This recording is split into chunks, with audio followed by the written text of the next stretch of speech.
प्यारे बच्चों, आज मैं आपको मेरी कल्पना का आदर्श समाज बाबा साहेब भीमराव आम्बेडकर का यह पाठ समझाने जा रही हूँ। बच्चों, पाठ समझाने से पहले मैं आपको सारांश रूप में लेखक ने क्या कहा इस विषय में बताना चाहती हूँ। मेरी कल्पना का आदर्श समाज में लेखक ने बताया है कि आदर्श समाज स्वतंत्रता, समता और बंधुत्व भाव पर आधारित होगा। किसी भी आदर्श समाज में इतनी गतिशीलता होनी चाहिए जिससे कोई भी वांछित या आवश्यक ही परिवर्तन समाज के एक छोर से लेकर दूसरे छोर तक पहुंच सके, अर्थात समाज के प्रत्येक व्यक्ति तक पहुंच जाए। समाज के बहुविध हितों में सबका भाग होना चाहिए। ये नहीं कि किसी वर्ग को हर कार्य में भाग लेने का हक है और अन्य को नहीं, ऐसा नहीं होना चाहिए तथा सबको उनकी रक्षा के प्रति सजग होना चाहिए। यही लोकतंत्र है। लोकतंत्र मूलतः सामूहिक जीवनचर्या की एक रीति और समाज के सम्मिलित अनुभवों का नाम है। फिर आगे लेखक कहते हैं कि समाज में आवागमन की स्वाधीनता, अर्थात कोई भी कहीं भी जा सके। जीवन और शारीरिक सुरक्षा, प्रत्येक व्यक्ति को अपने शारीरिक रक्षा का करने का अवसर मिलना चाहिए। इसके अर्थों में जो है स्वतंत्रता उसे चाहिए। दासता की स्थिति अर्थात गुलाम, इसमें कुछ व्यक्तियों को दूसरे लोगों के द्वारा जो है निर्धारित व्यवहार और कर्तव्यों का पालन करने के लिए विवश होना पड़ता है। जो उनका मालिक होगा उसी के अनुसार उन्हें कार्य करना होगा। तो जाति प्रथा की तरह ऐसे वर्ग होना संभव है, कह रहे हैं, जहाँ कुछ लोगों की अपनी इच्छा के विरुद्ध पेशे अपनाने पड़ते हैं। फ्रांसीसी क्रांति के नारे में समता शब्द, समता समानता शब्द लोगों के बीच में आए। मनुष्य की क्षमता जो है 3 बातों पर निर्भर करती है।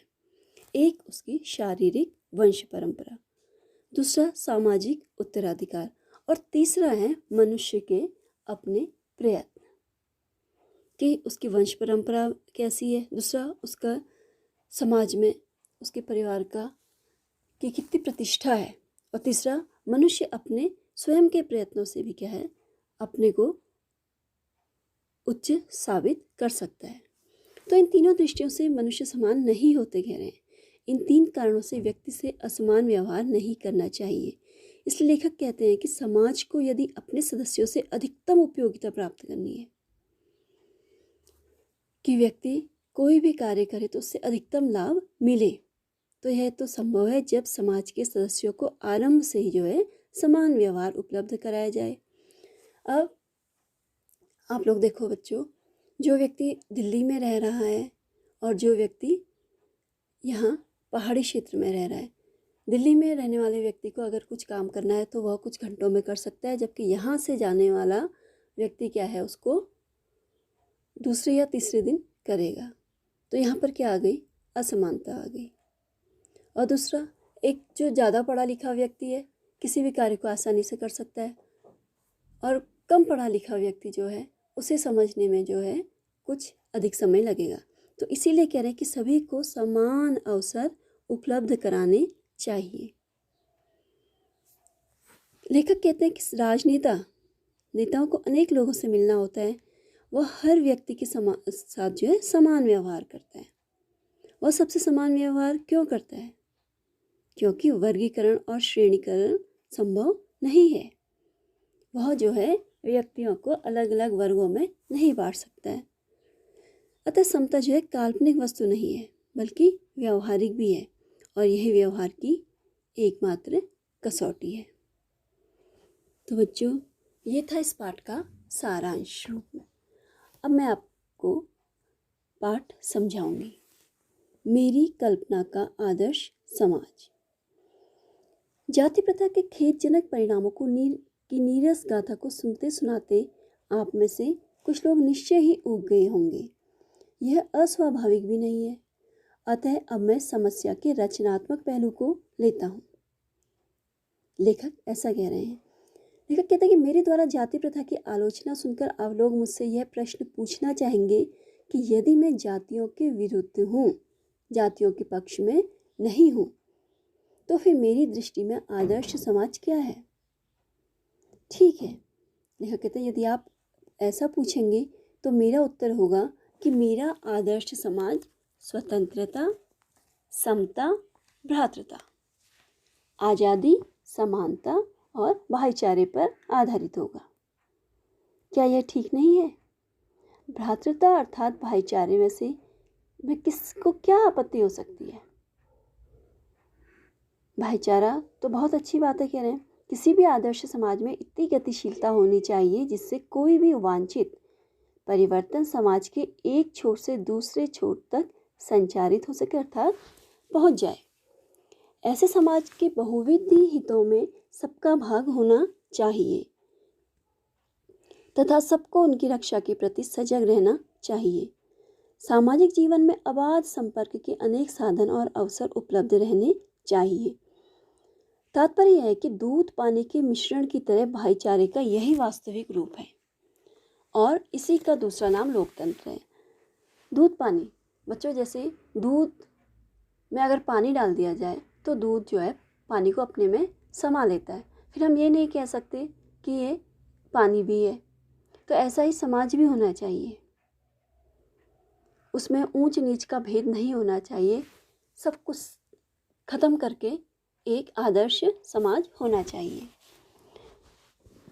तो लेखक कहते हैं इसी का दूसरा नाम लोकतंत्र है, क्योंकि लोकतंत्र केवल शासन की एक पद्धति ही नहीं, लोकतंत्र मूलतः सामूहिक जीवनचर्या की एक रीति और समाज के सम्मिलित अनुभवों के आदान प्रदान का नाम है। इनमें यह आवश्यक है कि अपने साथियों के प्रति श्रद्धा और सम्मान का भाव हो। लोकतंत्र में जनता के सम्मान की भावना होती है। इसी प्रकार स्वतंत्रता पर भी क्या कोई आपत्ति हो सकती है? हर कोई स्वतंत्र रहना चाहता है। गमनागमन, इधर उधर कहीं भी जाने की स्वतंत्रता, जीवन और शारीरिक सुरक्षा की स्वतंत्रता के अर्थों में शायद ही कोई स्वतंत्रता का विरोध करे। हर कोई जो है इसकी स्वतंत्रता चाहता है। इसी प्रकार संपत्ति के अधिकार, जो हमारी संपत्ति है उस पर हमारा ही अधिकार हो। जीविकोपार्जन, कि हम अपने जीवन को चलाने के लिए जो भी उपाय करें उसकी स्वतंत्रता। औजार और सामग्री रखने के अधिकार, जिससे कि शरीर को स्वस्थ रखा जा सके। इसके अर्थ में भी स्वतंत्रता पर कोई आपत्ति नहीं हो सकती, मतलब कोई भी इनका विरोध नहीं कर सकता। तो फिर मनुष्य की शक्ति के सक्षम और प्रभावशाली प्रयोग की भी स्वतंत्रता क्यों न प्रदान की जाए? क्यों? व्यक्ति को जो कार्य अच्छे से आता है, जिस कार्य में वो निपुण है, जिसमें उसकी योग्यता है, उसे वही व्यवसाय चुनने की स्वतंत्रता क्यों नहीं है, कह रहे हैं। क्यों उसे समाज द्वारा जो बनाए गए नियम है कि भाई ये इसके पूर्वज ये कार्य करते थे तो ये भी यही कार्य करेगा, ऐसा क्यों है? क्यों वह कार्य करने के मामले में अभी भी गुलाम है, कह रहे हैं। जाति प्रथा के पोषक जीवन, शारीरिक सुरक्षा और संपत्ति के अधिकार की स्वतंत्रता को तो स्वीकार कर लेंगे, परंतु मनुष्य के सक्षम और प्रभावशाली प्रयोग की स्वतंत्रता देने के लिए जल्दी तैयार नहीं होंगे, क्योंकि इस प्रकार की स्वतंत्रता का अर्थ होगा अपना व्यवसाय चुनने की स्वतंत्रता किसी को नहीं है। तो उसका अर्थ उसे दास्ता में जकड़ कर रखना होगा। यदि उसको अपना व्यवसाय चुनने की स्वतंत्रता नहीं है तो वह गुलाम ही तो हुआ, आजाद तो है नहीं। क्योंकि दास्ता केवल कानूनी पराधीनता को ही नहीं कहा जा सकता। दास्ता में वह स्थिति भी सम्मिलित है जिससे कुछ व्यक्तियों को दूसरे लोगों के द्वारा निर्धारित व्यवहार और कर्तव्यों का पालन करने के लिए विवश होना पड़ता है। न चाहते हुए भी उन्हें दूसरों के द्वारा निर्धारित कार्य को करना होता है, जो कि आपको जाति प्रथा और श्रम व्यवस्था में समझा भी दिया गया था। यह स्थिति कानूनी पराधीनता न होने पर भी पाई जा सकती है। जैसे जाति प्रथा की तरह ऐसे वर्ग होना संभव है जहाँ कुछ लोगों को जो है अपनी इच्छा के विरुद्ध पेशे अपनाने पड़ते हैं। अब आइए समता यानी कि समानता पर विचार करें। क्या समता पर किसी को आपत्ति हो सकती है? हर कोई व्यक्ति चाहता है कि हम एक दूसरे के समान हों, समाज में कोई भी वर्ग विभाजन ना हो। फ्रांसीसी क्रांति के नारे में समता शब्द ही विवाद का विषय रह गया। समता के आलोचक यह कह सकते हैं कि सभी मनुष्य बराबर नहीं होते, और उनका यह तर्क वजन भी रखता है, कह रहे हैं उचित भी है, लेकिन तथ्य होते हुए भी यह विशेष महत्व नहीं रखता, क्योंकि शाब्दिक अर्थ में समता असंभव होते हुए भी यह नियामक सिद्धांत है। मनुष्यों की क्षमता कहते हैं कि 3 बातों पर निर्भर करती है। नंबर 1 शारीरिक वंश परंपरा, नंबर 2 सामाजिक उत्तराधिकार अर्थात सामाजिक परंपरा के रूप में माता पिता की कल्याण कामना, शिक्षा और वैज्ञानिक ज्ञानार्जन, सभी उपलब्धियां जिनके कारण सभ्य समाज जंगली लोगों की अपेक्षा विशिष्टता प्राप्त करता है। शिक्षा ही है जिसके बल पर हम जो है एक असभ्य समाज से ऊपर उठे हैं। और अंत में मनुष्य के अपने प्रयत्न, मनुष्य अपने प्रयास से काफ़ी ऊंचे स्तर को प्राप्त कर सकता है। जो आपने सुना होगा, करत करत अभ्यास के जड़मति होत सुजान, रसरी आवत जात से सिल पर परत निशान। सिल पत्थर, रस्सी के बार बार घिसने से जो है सिल पर पत्थर पर भी क्या पड़ जाते हैं, निशान पड़ जाते हैं। अर्थात कितना ही मंदबुद्धि या कितना ही कमज़ोर बुद्धि का व्यक्ति होगा, अगर वह अपनी प्रयास करे, परिश्रम करे, तो वह अपनी मंजिल प्राप्त आसानी से कर लेता है। इन तीनों दृष्टियों से निसंदेह मनुष्य समान नहीं होते, तो क्या इन विशेषताओं के कारण समाज को भी उनके साथ असमान व्यवहार करना चाहिए?